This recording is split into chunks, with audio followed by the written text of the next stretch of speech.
Student, स्वागत है आप सभी का हमारे यूट्यूब चैनल पर जिसका नाम है सौरभ क्लासेस। आज मैं बीए सेमेस्टर 1 एनईपी के तहत उसका ऑनर्स पेपर MJ1 इसे लेकर उपस्थित हुआ हूँ। इसके एक कंटेंट उपनिषद। तो आज जो हमारा अध्ययन का विषय है वह है उपनिषद। तो चलिए आइए शुरू करते हैं।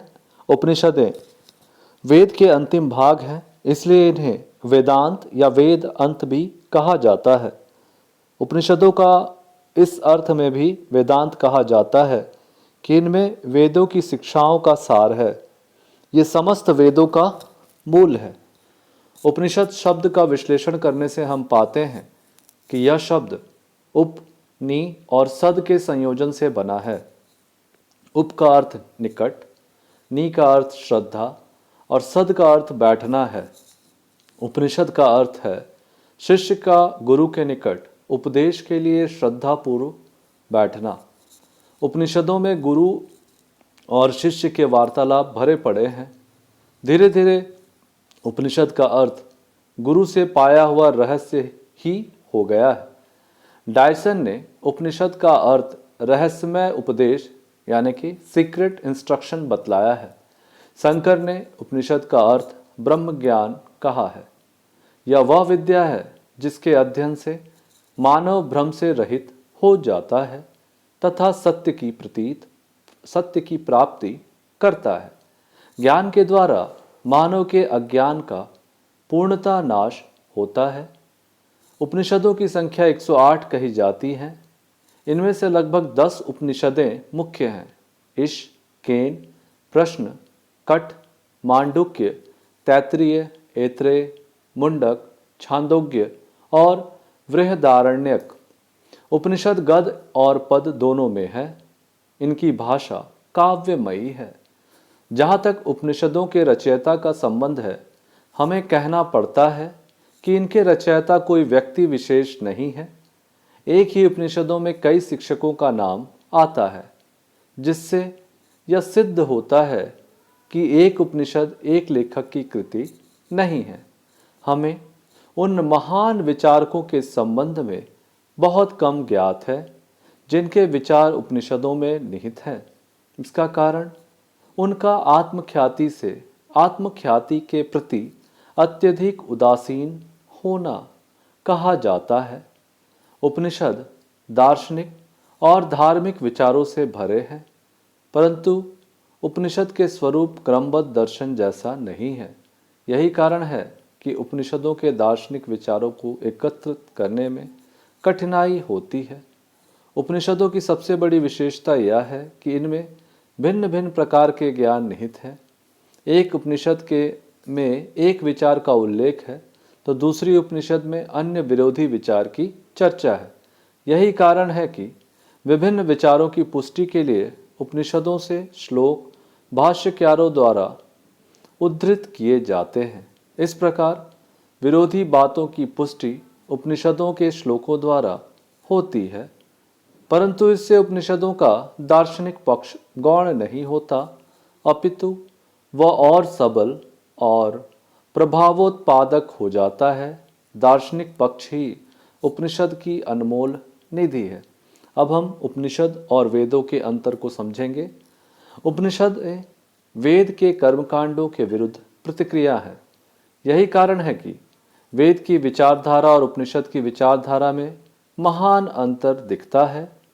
वेद का आधार कर्म है। वेद में यज्ञ की विधियों का वर्णन है, परंतु उपनिषद का आधार ज्ञान है।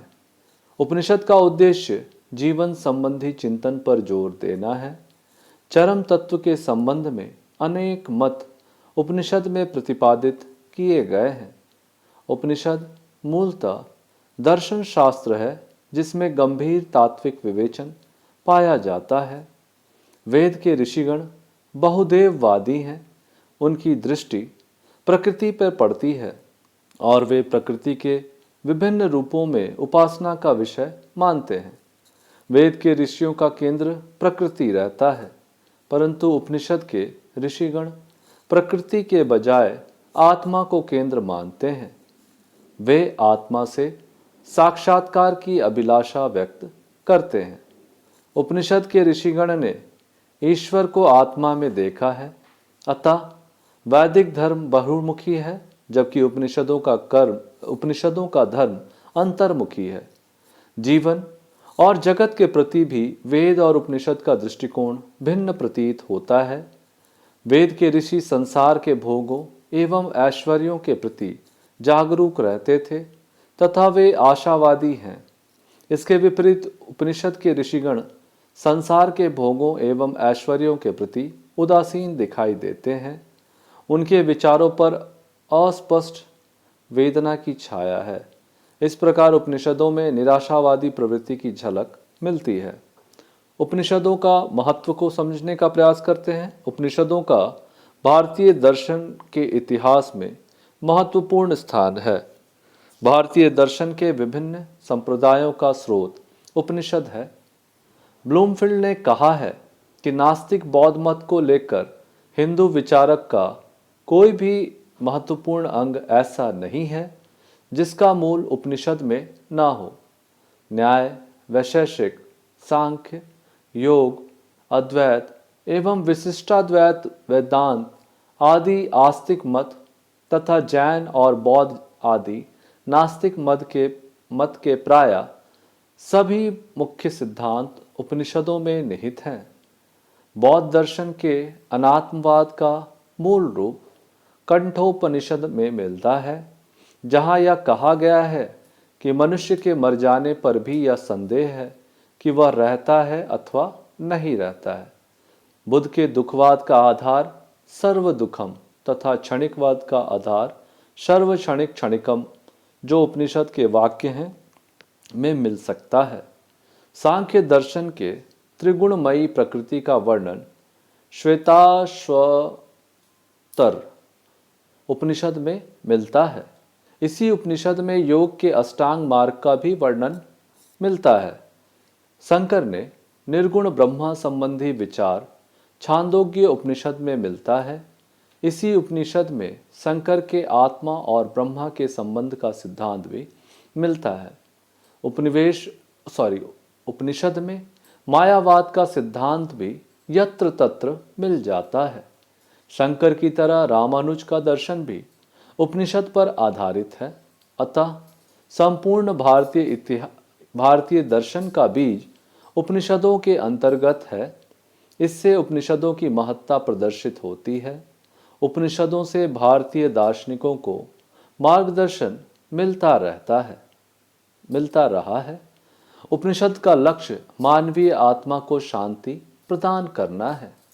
जब जब भारत में महान क्रांतियां हुई हैं, तब तब यहाँ के दार्शनिकों ने उपनिषदों से प्रेरणा ग्रहण की है।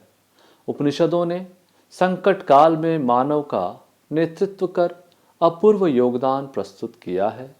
आज भी जब दर्शन और विज्ञान के बीच विरोध खड़ा होता है, तब उपनिषदें विरोधी प्रवृत्ति के बीच समन्वय के द्वारा हमारा मार्गदर्शन करती है। तो आज के क्लास के लिए हम अपनी वाणी को यहाँ विराम देंगे। धन्यवाद।